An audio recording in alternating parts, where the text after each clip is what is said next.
आखिर क्यों मक्का की इस बुढ़िया ने हुजूर पाक सल्लल्लाहु अलैहि वसल्लम का चेहरा मुबारक देखने से इनकार कर दिया था? बुढ़िया हर रोज हुजूर पर धूल क्यों उड़ाती थी? उस दौर की बुत परस्ती का आलम क्या था? क्यों वो बुढ़िया अपना शहर छोड़कर चली गई? और फिर कैसे अल्लाह के रसूल सल्लल्लाहु अलैहि वसल्लम ने उसी बुढ़िया की मदद की? यहाँ तक कि जब उस औरत ने उन्हीं की शिकायत उन्हीं से कर डाली तो क्या हुआ? उसकी नाराजगी की असल वजह जानकर आपके रोंगटे खड़े हो जाएंगे।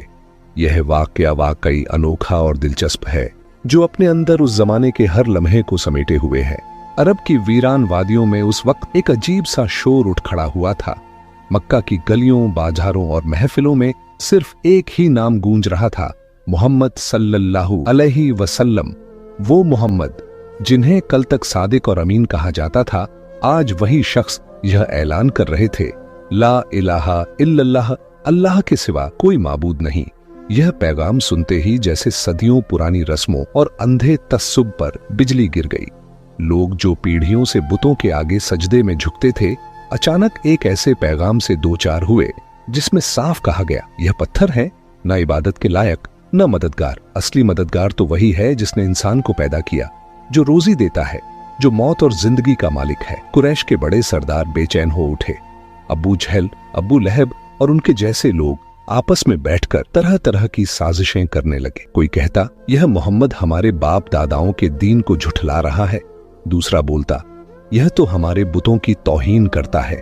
तीसरा ताना मारता, भला ऐसा भी हो सकता है कि खुदा नजर ना आए, कोई तस्वीर ना हो, कोई मूर्ति ना हो, और फिर भी लोग उसे माने। मक्का की गलियों में हर तरफ अजीब सी गुफ्तगू होने लगी। कोई महफिल ऐसी ना थी जहां यह बात ना होती कि मोहम्मद सल्लल्लाहु अलैहि वसल्लम क्या कह रहे हैं और क्यों कह रहे हैं। नफरत का माहौल दिन ब दिन बढ़ता जा रहा था। लोग ताने कसते, मजाक उड़ाते, रास्ते रोकते, मगर दूसरी तरफ कुछ दिल ऐसे भी थे जो धीरे धीरे हक की तरफ झुकने लगे। जब लोगों ने रसूलुल्लाह सल्लल्लाहु अलैहि वसल्लम की बातें सुनी तो उनके दिलों में एक अजीब सी हलचल पैदा हो गई। वो सोचने लगे, यह शख्स तो कभी झूठ नहीं बोला, कभी धोखा नहीं दिया। अगर आज यह कह रहा है कि अल्लाह एक है तो यकीनन इसमें सच्चाई होगी। इसीलिए औरतों में सबसे पहले उम्मुल मोमिनीन हजरत खदीजा रजी अल्लाहु ताला अन्हा ईमान लाई। मर्दों में सबसे पहले हजरत अब्बू बकर सिद्दीक़ा रजी अल्लाहु ताला अन्हु, बच्चों में हजरत अली रजी अल्लाहु ताला अन्हु और गबलामों में सबसे पहले हजरत ज़ैद बिन हारिसा रजी अल्लाहु ताला अन्हु ईमान लाए। यह शुरुआत छोटी थी, लेकिन इसमें सच्चाई की रोशनी थी। उधर मक्का के सरदारों की नफरत और सख्ती दिन ब दिन बढ़ रही थी। वो कभी बैठकर मशवरे करते, कभी नए इल्जाम गढ़ते। कोई कहता मोहम्मद जादूगर हैं, कोई कहता ये शायर हैं, अपनी बातों से लोगों को बुतों से हटा देते हैं। कोई कहता इन पर किसी का असर है। मगर जितनी कोशिशें वो करते, उतनी ही तेजी से हुजूर सल्लल्लाहु अलैहि वसल्लम का पैगाम लोगों के दिलों तक पहुंचता जाता। यह वो वक्त था जब इस्लाम की दावत एक तरफ नफरत और तानों की आग में जल रही थी और दूसरी तरफ हक की तलाश में भटकते दिलों को ठंडक और सुकून दे रही थी। मक्का का हर कोना इस आवाज से गूंज रहा था, ला इलाहा इल्लल्लाह। कुछ चेहरे गुस्से से लाल थे, कुछ हैरत में गुम थे और कुछ आंखों में आंसू लिए कह रहे थे, यही तो सच्चा दीन है। लेकिन जितनी कोशिशें वो करते, उतनी ही तेजी से हुजूर सल्लल्लाहु अलैहि वसल्लम का पैगाम लोगों के दिलों तक पहुंचता जाता। उस दौर का मंजर बड़ा दर्दनाक था। मक्का की औरतें अपने दिल की तन्हाई और मुश्किलों का इलाज इन बुतों के आगे तलाश करती। कोई लात के सामने हाथ फैलाकर कहती, ऐ लात, मुझे बेटा दे दे, मेरे शौहर को बेटियां पसंद नहीं। कोई मनात के पांव पकड़कर रो पड़ती, मैं तुझे रोज खजूर पेश करूंगी, बस मेरे घर की तंगी दूर कर दे। कोई हुबल के सामने आह भरकर कहती, मेरे बीमार बच्चे को शिफा दे दे। मगर ये बुत जो सिर्फ पत्थर के टुकड़े थे, ना किसी की आह सुनते थे, ना किसी की पुकार का जवाब देते थे। उनकी आंखें थीं मगर देखती नहीं थीं, कान थे मगर सुनते नहीं थे, हाथ थे मगर किसी की मदद नहीं करते थे। औरतें अपने अश्क बहाती, दुआएं करती, मन्नतें मानती, मगर सामने सिर्फ खामोशी रहती।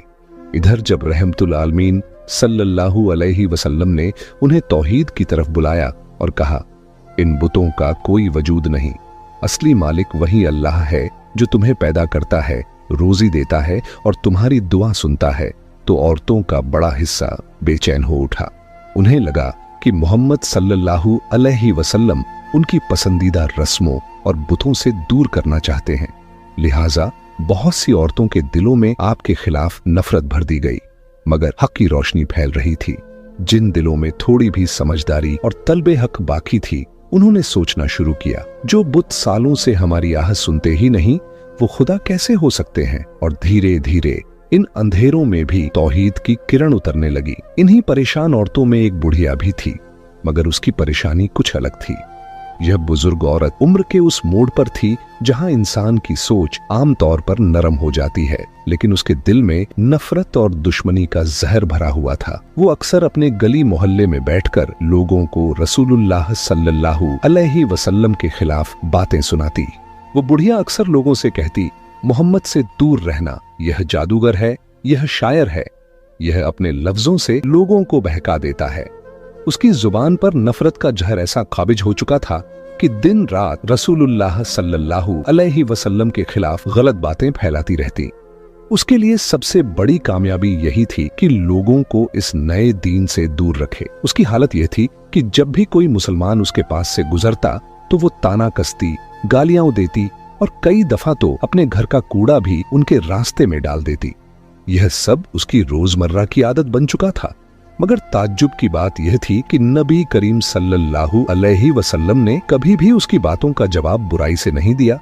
जब वो गाली देती तो आप खामोशी से गुजर जाते, जब वो कूड़ा डालती तो भी आप सब्र करते और सिर्फ इतना कहते, अल्लाह उसे हिदायत दे। बुढ़िया को लगता था कि वो रसूलुल्लाह सल्लल्लाहु अलैहि वसल्लम को तकलीफ देकर अपना मकसद पूरा कर रही है, लेकिन हकीकत यह थी कि उसकी इन हरकतों से प्यारे नबी का सब्र और हुस्न अखलाक और ज्यादा निखर कर सामने आता। मक्का के लोग भी जानते थे कि मोहम्मद सल्लल्लाहु अलैहि वसल्लम कभी झूठ नहीं बोलते, कभी किसी का नुकसान नहीं करते और हमेशा दूसरों की मदद के लिए तैयार रहते हैं। मगर तस्सुब और पुरानी अंधी रस्मों ने बहुत से लोगों की आंखों पर पर्दा डाल रखा था। वही पर्दा उस बुढ़िया की आंखों पर भी था। वो अक्सर अपने घर में बैठकर सोचती, क्या सचमुच मोहम्मद नबी हैं? नहीं, ऐसा नहीं हो सकता। लेकिन जब देखती कि उसके आसपास के लोग धीरे धीरे मुसलमान होते जा रहे हैं और अल्लाह की तौहीद का इकरार कर रहे हैं, तो उसका दिल बेचैन हो उठता। उसे हमेशा यह डर लगा रहता कि अगर मोहम्मद सल्लल्लाहु अलैहि वसल्लम का दीन मक्का में फैल गया तो उसका पुराना मजहब और रस्म और रिवाज सब मिट जाएगा। इसी खौफ की वजह से वो जितनी ताकत रखती उतनी कोशिश करती कि लोगों को नबी सल्लल्लाहु अलैहि वसल्लम से दूर रखे। लेकिन उसे क्या मालूम था कि जिस नाम से वो लोगों को डराती है, वही शख्स एक दिन उसके लिए रहमत और रहबरी बनने वाले हैं। उस वक्त मक्का मुअज्जमा की फिजा का मंजर बड़ा अजीब था। काबा शरीफ, वही मुकद्दस घर जिसे हजरत इब्राहिम अलैहिस्सलाम और हजरत इस्माइल अलैहिस्सलाम ने सिर्फ अल्लाह की इबादत के लिए बनाया था, मगर अब उसके चारों तरफ बुतों की भरमार हो चुकी थी। 360 से ज्यादा बुत वहां सजे हुए थे, कोई लकड़ी का, कोई पत्थर का, कोई सोने और चांदी का। लोग दूर दूर से आते, इन बुतों के सामने झुकते, हाथ फैलाते और अपनी परेशानियां सुनाते। औरतें अपने बच्चों का हाथ पकड़कर आती, किसी के गले में तावीज बंधा होता, कोई अपने बीमार बच्चे को गोद में उठाए आती, कोई आंखों से आंसू बहाती, पत्थर की मूर्ति के सामने गिड़गिड़ाती, मेरी बेटी की बीमारी दूर कर दे, कई दिन से दवा का असर नहीं हो रहा, तू बड़ा ताकतवर है, मेरी मदद कर। पास खड़ी दूसरी औरत झुक कर कहती, ऐ मनात, मेरे शौहर के कारोबार में बरकत डाल, रोजाना घाटा हो रहा है, बच्चों का पेट पालना मुश्किल हो गया है। मर्द भी अपनी परेशानियां इन्हीं बुतों के आगे बयान करते। एक आदमी जिसने अपनी ऊंटनी खो दी थी, रोता हुआ कह रहा था, ऐ हुबल, तू बड़ा कारसाज है, मेरी ऊंटनी ढूंढ दे वरना मैं बर्बाद हो जाऊंगा। यह सब लोग अपनी तकलीफें इन पत्थरों के सामने बयान कर रहे थे, लेकिन बुत खामोश खड़े थे। उनकी आंखें बनी थीं मगर देखती नहीं थीं, उनके कान तराशे गए थे मगर सुनते नहीं थे, उनके हाथ और पांव गढ़े गए थे मगर किसी काम के नहीं थे। मगर लोग अपने यकीन के धोखे और पुरखों की अंधी रस्मों में डूबे हुए थे। उन्हें लगता था यही उनके माबूद हैं, यही उनकी मुश्किलें हल करेंगे। इसी माहौल में जब रहमतुल आलमीन सल्लल्लाहु अलैहि वसल्लम वहां से गुजरे तो आपका दिल तड़प उठा। आपने देखा कि अल्लाह की सबसे अजीम मखलूक इंसान, जो अशरफुल मखलूकात है, वो इन बेजान पत्थरों के सामने सजदा कर रहा है। आपकी आंखों में रहमत भर आई। आप सल्लल्लाहु अलैहि वसल्लम ने अपनी बुलंद मगर नरम आवाज में लोगों को पुकारा और फरमाया, ऐ लोगो, मैं तुम्हें उस अल्लाह की तरफ बुलाता हूं जो जिंदा है और हमेशा रहेगा। ये पत्थर तुम्हें न फायदा पहुंचा सकते हैं न नुकसान। क्या तुम उस चीज को अपना खुदा बनाते हो जिसे तुमने अपने ही हाथों से तराशा है? भीड़ एकदम ठहर सी गई। लोगों ने आपकी तरफ देखा, कुछ हैरत में डूबे हुए, कुछ गुस्से से लाल, लेकिन आपका लहजा इतना पुरसुकून था कि बहुत से लोग चुपचाप सुनने लगे। आपने कुरान की आयतें सुनाई। हमने हर उम्मत में एक रसूल भेजा कि अल्लाह की इबादत करो। फिर आपने फरमाया, तुम्हारा रब वही है जिसने तुम्हें पैदा किया, वही तुम्हें रोजी देता है, वही तुम्हें जिंदगी और मौत देता है। जब तुम बीमार पड़ते हो, शिफा वही देता है। जब आसमान से बारिश रुक जाती है, वही पानी बरसाता है। जब तुम तन्हा होकर मदद के लिए पुकारते हो, तो वही सुनता है। तो क्या तुम इन पत्थरों से उम्मीद रखते हो और अपने असल खालिक को भूल जाते हो? भीड़ में से एक आदमी गुस्ताखी करते हुए बोला, मोहम्मद, क्या तुम हमें अपने बाप दादाओं का दीन छोड़ने को कहते हो? ये बुत तो हमारी सदियों की विरासत है, इन्हीं ने हमें बचाया है। एक और औरत गुस्से में बोली, ये बुत हमारी हिफाजत करते आए हैं, हम इन्हें कैसे छोड़ दें? मगर कुछ सादा दिल लोग जब आपकी बातें सुनते तो उनके दिल कांप उठते। उन्हें महसूस होता कि ये अल्फाज इंसानी नहीं बल्कि अल्लाह की तरफ से है। उनकी आंखों से पर्दे हटने लगते। आप सल्लल्लाहु अलैहि वसल्लम ने नरमी से कहा, मैं तुमसे न कोई दौलत मांगता हूँ न किसी तरह का इनाम चाहता हूँ। मेरा काम सिर्फ यह है कि अल्लाह का पैगाम तुम तक पहुँचा दूं। जो इस दीन को कबूल करेगा उसके लिए दुनिया और आखिरत की कामयाबी है। भीड़ में खुसर पुसर होने लगी। एक नौजवान बोला, इनकी बातें दिल को छू जाती हैं, ये झूठे नहीं हो सकते। मगर उसके बाप ने उसे डांट दिया, चुप रह, मोहम्मद के जादू में मत आ। यह सुनकर हुजूर सल्लल्लाहु अलैहि वसल्लम ने बड़ी हिकमत और मुलायम लहजे में फरमाया, मैं तुम्हें मजबूर नहीं करता, हिदायत सिर्फ अल्लाह के हाथ में है। मगर सोचो, जब तुम यहाँ आकर इन पत्थरों से दुआ करते हो और जवाब नहीं मिलता, तो क्यों नहीं उस अल्लाह से मांगते जिसने तुम्हें पैदा किया? लोग फिर चुप हो गए। उनकी आंखों में सवाल था, दिलों में हलचल थी। कुछ चेहरों पर गुस्से की लाली थी, मगर कुछ दिलों में रोशनी उतरने लगी थी। यही इस्लाम की दावत का असर था, जो पत्थरों के सामने झुके इंसानों को भी सोचने पर मजबूर कर देता था। क्या सचमुच हमारा असली रब यही बुत है या कोई और है जो हमें देख रहा है, हमारी आवाज सुन रहा है? मक्का की वो बुढ़िया अब और भी परेशानियों में घिर गई। पहले तो वो दिन रात नबी पाक सल्लल्लाहु अलैहि वसल्लम के खिलाफ झर उगलती, लोगों को डराती धमकाती और कहती, मोहम्मद से दूर रहना, वो जादूगर है, वो धोखा देते हैं। लेकिन अब हालात बदलने लगे थे। उसके अपने गली कूचे में वो लोग जो कल तक उसकी तरह बुतों के सामने झुकते थे, अब खुलेआम कहने लगे, हम मोहम्मद सल्लल्लाहु अलैहि वसल्लम पर ईमान लाए हैं। हम उस अल्लाह को मानते हैं जो नजर तो नहीं आता मगर सबको देखता है, सबकी सुनता है। ये सुन सुनकर बुढ़िया का दिल कांप उठता। उसे महसूस होता कि उसका अकेलापन बढ़ रहा है।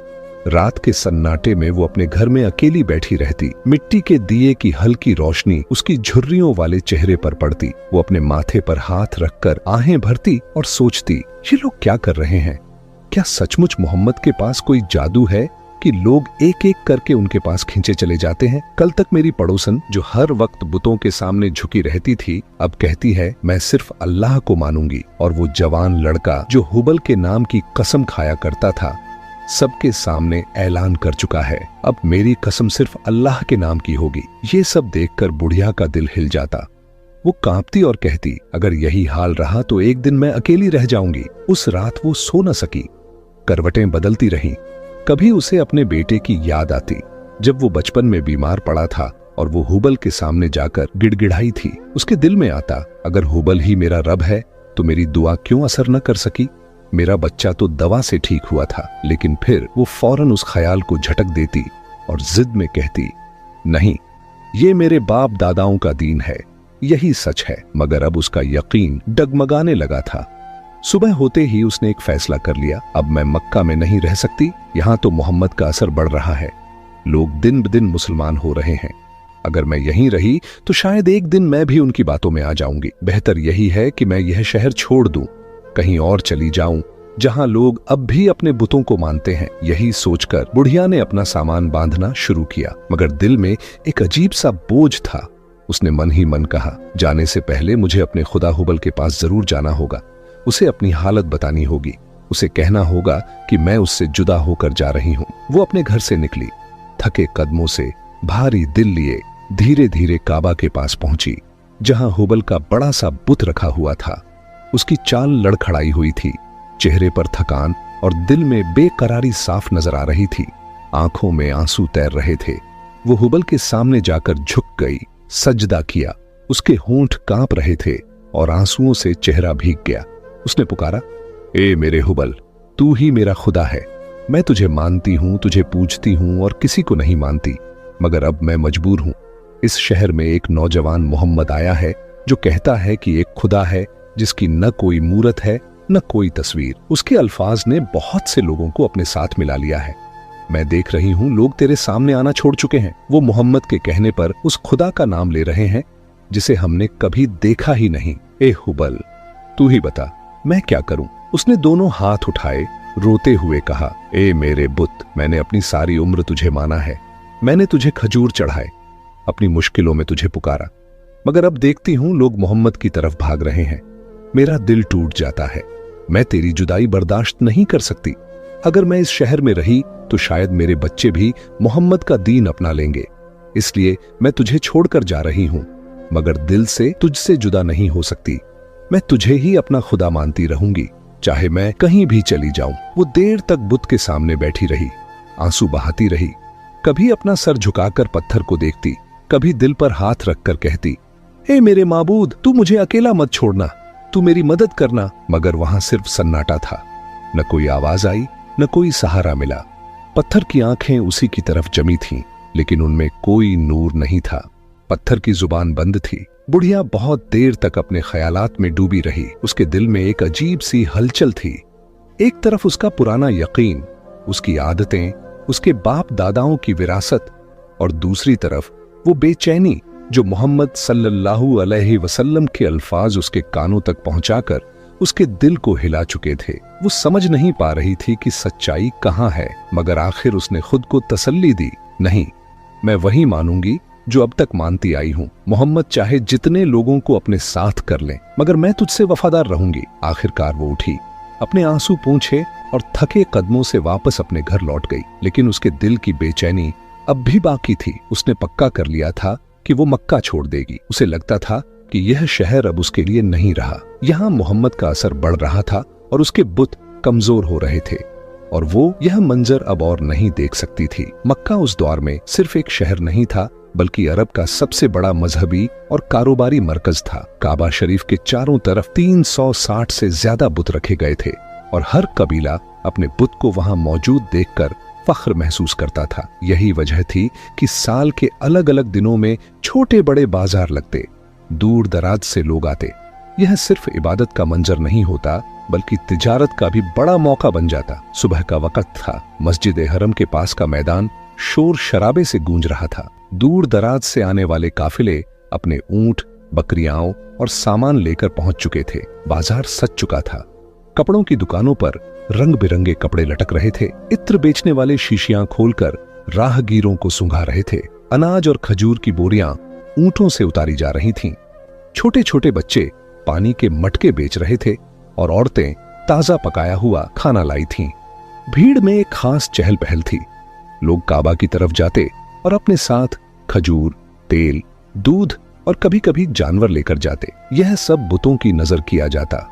बाहर से आने वाले जायरीन अपनी जेब से पैसे खर्च करते और मक्का वाले दुकानदार दिल ही दिल में यही सोचते, जितने ज्यादा लोग आएंगे उतनी ज्यादा हमारी कमाई होगी। एक दुकानदार जो हुबल के सामने चढ़ाने के लिए छोटी छोटी मूर्तियां और तावीज बेचता था, अपने दोस्त से कह रहा था, भाई अगर ये मोहम्मद अपनी बातें फैलाने में कामयाब हो गए तो हमारा कारोबार ठप हो जाएगा। लोग अगर कहने लगे कि कोई बुत नहीं है तो ये खजूर, ये तावीज, ये तेल किसे बेचेंगे? उसका दोस्त हंसकर बोला, अरे लोगों के दिल से बुतों का नाम कौन निकाल सकता है?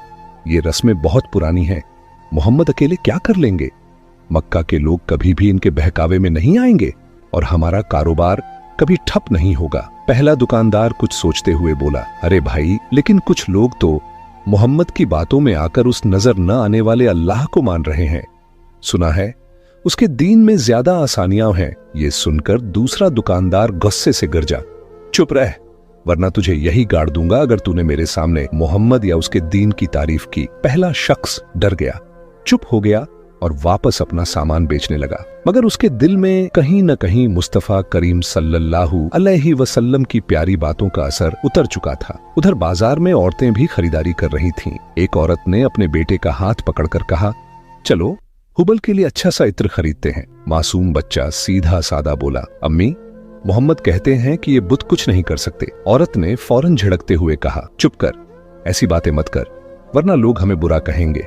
हमारा सब कुछ हुबल ही है, अगर वो नाराज हो गया तो हम पर मुसीबत आ जाएगी। इधर उस बुढ़िया का हाल कुछ अजब सा था। उसके दिल में तसल्ली थी कि उसने हुबल के आगे रो रो कर अपनी बात रख दी है। वो बार बार सोचती, अब मेरा खुदा हुबल मोहम्मद और उनके साथियों को मिटा देगा, माजअल्लाह, उनकी दावत को दबा देगा, उन पर आसमान से बिजली गिराएगा, कोई आफत आएगी और सब खत्म हो जाएगा। उसके लिए ये ख्याल जैसे एक मरहम था। हर बार जब उसे खबर मिलती कि मोहम्मद सल्लल्लाहु अलैहि वसल्लम की बातों से लोग मुतासिर हो रहे हैं, तो उसका दिल डर से कांप उठता, मगर फौरन अपने गुमान से तसल्ली कर लेती, नहीं, हुबल है ना, मेरा खुदा है, वो जरूर उनकी राह रोक देगा। बुढ़िया के दिल में नफरत का जहर भरा था और उस नफरत को उसने अपने बुत के हवाले कर दिया था। उसके लिए मोहम्मद सल्लल्लाहु अलैहि वसल्लम का पैगाम अजनबी और खतरनाक लगता था, जबकि उसके टूटे हुए यकीन का सहारा वही बुत बने हुए थे। उसे ये मालूम न था कि पत्थर के बुत किसी का कुछ नहीं बिगाड़ सकते। असल हक्का का सूरज तो अब उभर चुका था और उसकी रोशनी को कोई पर्दा छुपा नहीं सकता। इधर मस्जिद हरम के साए में लोग बुतों के सामने लंबी लंबी कतारों में खड़े थे। कोई बकरा चढ़ा रहा था, कोई खजूर और दूध रख रहा था, तो कोई अपने हाथों से पत्थर पर तेल मल रहा था। मक्का के सरदार ये नजारा देखकर अपने दिल में तसल्ली महसूस करते। उन्हें लगता था कि जब तक ये भीड़ लगी रहेगी, उनका कारोबार और उनकी इज्जत दोनों बरकरार रहेंगे। लेकिन इसी भीड़ में कुछ ऐसे भी थे जिनके दिलों में सवाल उठ रहा था। एक नौजवान अपने दोस्त से धीरे से कह रहा था, क्या तुझे नहीं लगता कि ये पत्थर हमें कभी जवाब नहीं देते? हम सालों से इनके सामने झुकते हैं, मगर हमारी मुश्किलें वहीं की वहीं हैं। उसका दोस्त बोला, ये सब हमारे पुरखों की रस्में हैं, इन्हें छोड़ना आसान नहीं। नौजवान ने धीमे लहजे में कहा, कल मैंने मोहम्मद की बातें सुनी। वो कहते हैं कि एक अल्लाह है जो नजर तो नहीं आता, मगर वही सब कुछ करता है।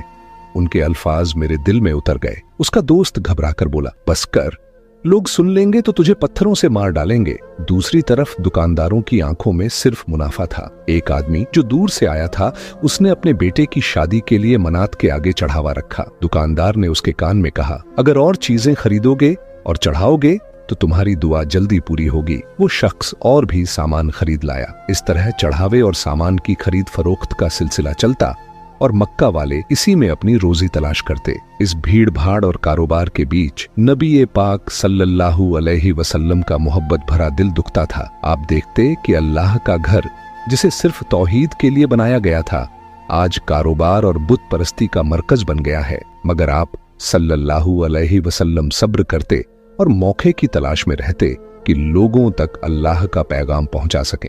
नबी करीम सल्लल्लाहु अलैहि वसल्लम को इस बात की भी बड़ी तकलीफ थी कि अल्लाह के बनाए लोग एक बेजान पत्थर को खुदा मान बैठे हैं। उस वक्त मक्का के सरदारों को सबसे बड़ा डर यही था कि अगर लोग मोहम्मद सल्लल्लाहु अलैहि वसल्लम की बातें मानने लगे और बुतों को छोड़ दिया तो ये सारा कारोबार खत्म हो जाएगा। इसीलिए वो लोगों को और ज्यादा बुतों से जोड़ने की कोशिश करते। कोई कहता, हुबल बहुत ताकतवर है, उसकी पूजा जरूर करो। कोई कहता, मनात हमारी हिफाजत करता है। और यूं ही हर बुत के नाम पर लोग ठगे जाते और उनके पैसे बहते चले जाते। मगर अल्लाह का नूर धीरे धीरे फैल रहा था। कुछ लोग अब भीड़ में छुपकर मोहम्मद सल्लल्लाहु अलैहि वसल्लम की बातें याद करते। उनके दिलों में सवाल उठता, क्या सचमुच हमारा रब ये पत्थर है या वो अल्लाह है जिसका जिक्र मोहम्मद करते हैं? कई दिन बीत चुके थे, मगर बुढ़िया की दुआ अब तक कबूल न हुई थी। वो परेशान थी। आखिर हुबल ने क्यों मोहम्मद और उनके साथियों पर बिजली न गिराई? माजअल्लाह। फिर उसने अपने दिल को तसल्ली दी, जरूर मोहम्मद अपने जादू से बच गए होंगे, वरना हुबल मेरी दुआ कभी टालता नहीं। जाहिल बुढ़िया, जिसने सरकार सल्लल्लाहु अलैहि वसल्लम का चेहरा ए मुबारक अब तक नहीं देखा था, बस लोगों से यही सुनकर जीती थी कि जो कोई मोहम्मद सल्लल्लाहु अलैहि वसल्लम को जी भर के देख ले वो उनका हो जाता है। उसे क्या इल्म था कि आने वाली उम्मत अपने नबी करीम सल्लल्लाहु अलैहि वसल्लम को बिना देखे ही इतनी मोहब्बत करेगी जो अपने आप में बेमिसाल और अनोखी होगी। उस नफरती बुढ़िया ने अब पक्का फैसला कर लिया, मुझे मक्का छोड़ना ही है। रात भर वो जागती रही, अपना छोटा सा सामान दोबारा बांधा, एक पुराना बिस्तर, कुछ बर्तन, थोड़े से खाने पीने की चीजें और कपड़े, सब उसने एक गठरी में बांध दिए। उसका चेहरा थका हुआ था, मगर दिल में और ज्यादा थकान थी। उसके होंठ बुदबुदा रहे थे। अब इस शहर में मेरा क्या रहा? मोहम्मद की बातें लोगों के दिलों में बैठ चुकी हैं। आज नहीं तो कल सब उनके साथ हो जाएंगे, और अगर मैं यहीं रही तो कहीं मैं भी डगमगा न जाऊं। सुबह की हल्की धूप निकली। बुढ़िया अपनी गठरी घसीटते हुए घर के बाहर ले आई और चौखट पर बैठ गई। उसके चेहरे पर गहरी सोच थी और दिल में बेचैनी। वो बार बार इधर उधर देखती कि शायद कोई मजदूर या राहगीर मिल जाए जो उसका सामान उठा ले और उसे मक्का से बाहर पहुंचा दे। एक औरत जो उम्र के आखिरी हिस्से में पहुंच चुकी थी, इतनी दूर अकेले सफर कैसे करती? यही सोचकर वो आह भरती। लेकिन उसके दिल में एक और दर्द था, नई जगह जाकर मैं किससे दुआ मांगूंगी? यहाँ तो हुबल मेरा सहारा था, मैं उसके सामने रो लेती, उसके पत्थर को छूकर अपना गम कह देती। लेकिन वहां तो हुबल नहीं होगा, मेरी मदद कौन करेगा?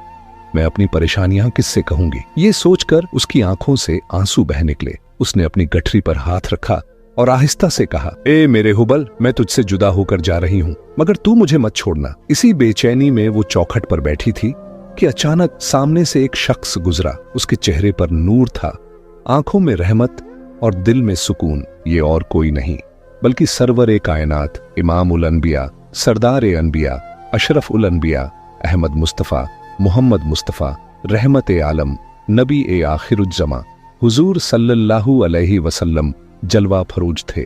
वो नूरानी चेहरा, वही शफकत वाला दिल, वही सच्चाई से लबरेज जुबान। मगर बुढ़िया उन्हें पहचानती न थी।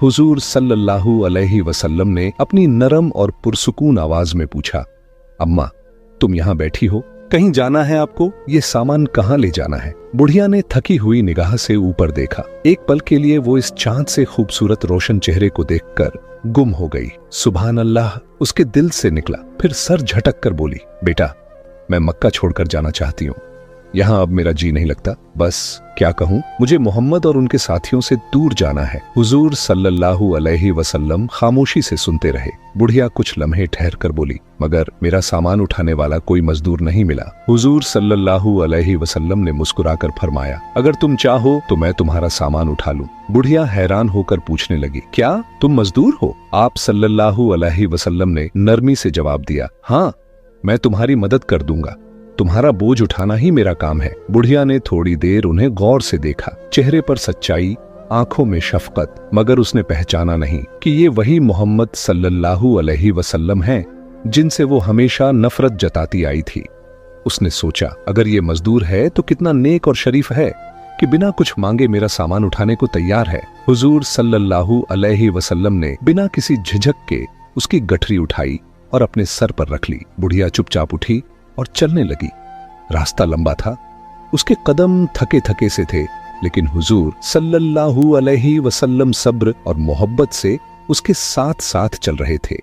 यह रूहानी मंजर कुछ ऐसा था जैसे नफरत के बाजार में मोहब्बत की दुकान मेरे नबी के दम से आबाद हो गई हो।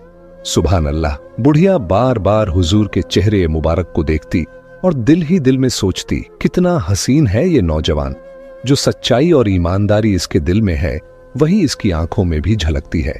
भला आज तक ऐसा नौजवान मैंने कभी ना देखा। हुजूर सल्लल्लाहु अलैहि वसल्लम खामोश थे। आखिरकार बुढ़िया से रहा न गया। उसने रास्ते में कहा, बेटा तुम बहुत अच्छे इंसान लगते हो, तुम्हारा चेहरा रोशन है और लहजा इतना नरम कि दिल को सुकून मिलता है।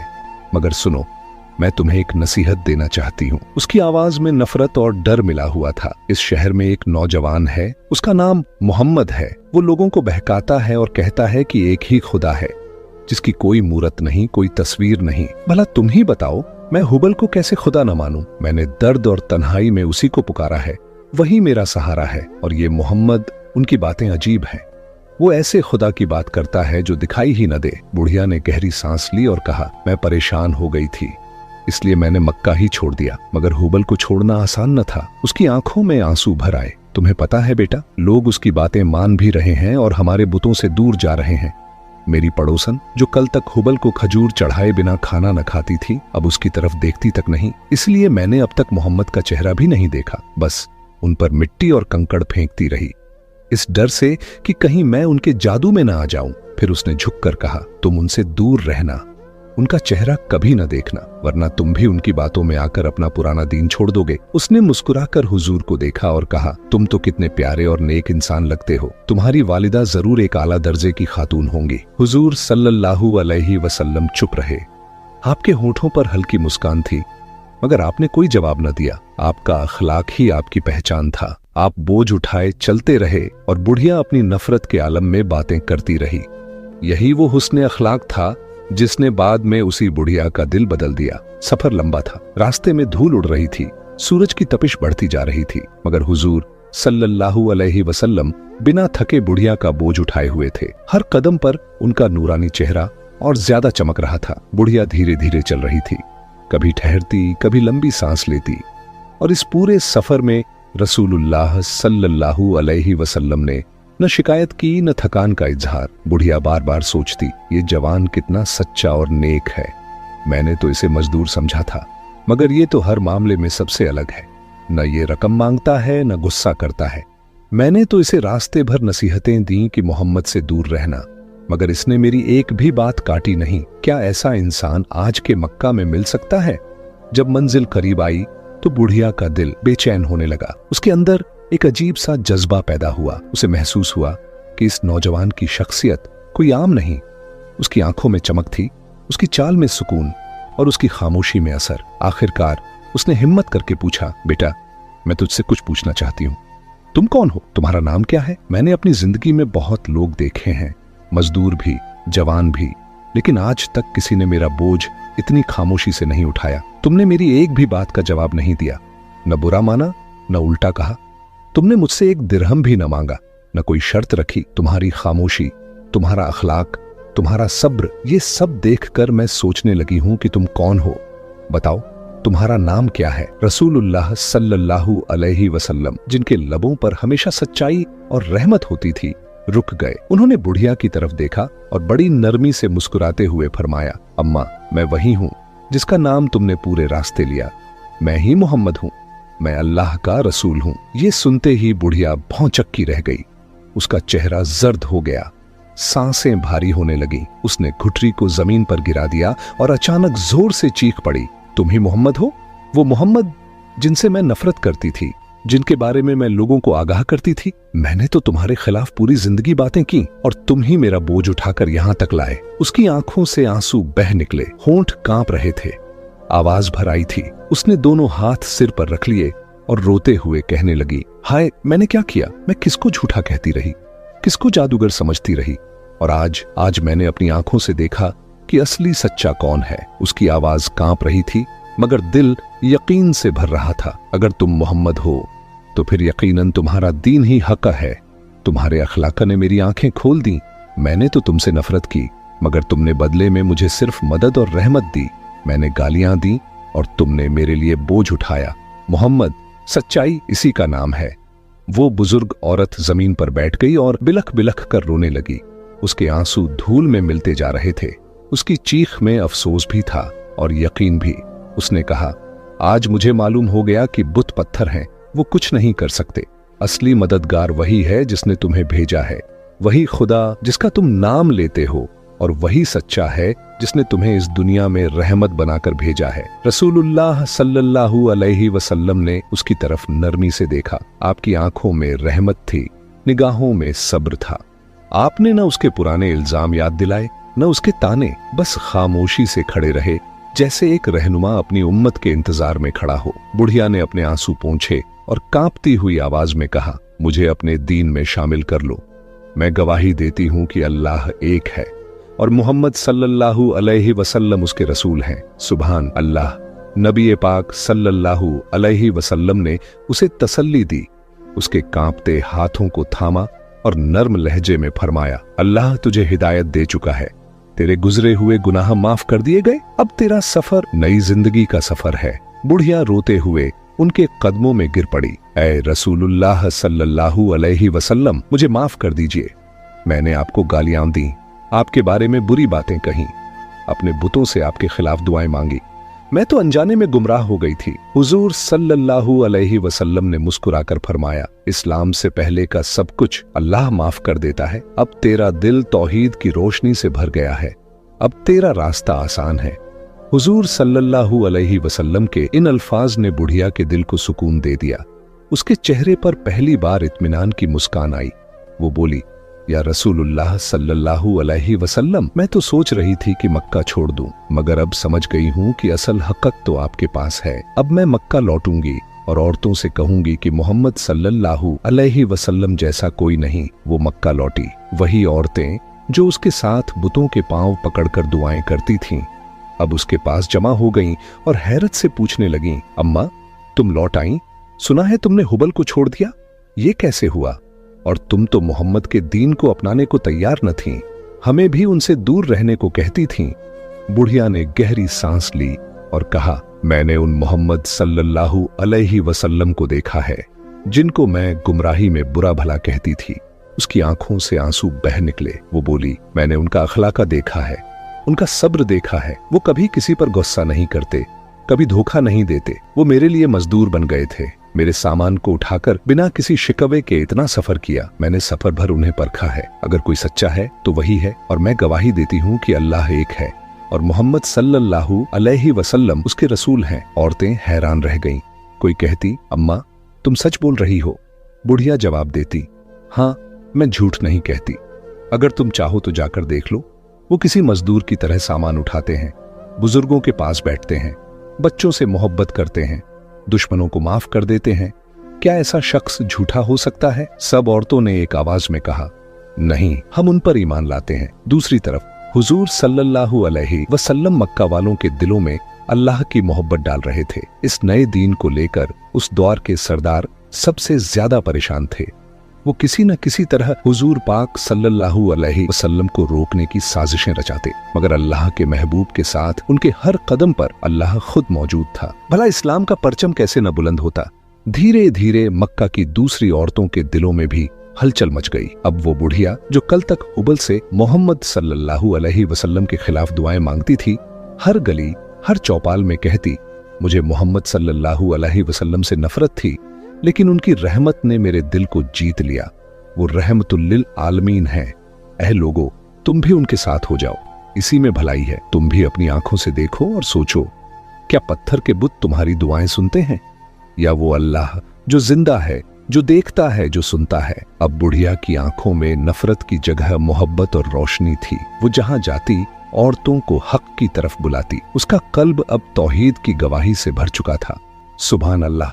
दोस्तों, इस्लाम कभी जंग से नहीं फैला, बल्कि हमारे प्यारे नबी सल्लल्लाहु अलैहि वसल्लम की मोहब्बत, सब्र और उनके आला अखलाक से लोगों के दिलों में इस्लाम की रोशनी भर गई और रहती दुनिया तक उन्हीं के दम से इस्लाम का बोलबाला रहेगा।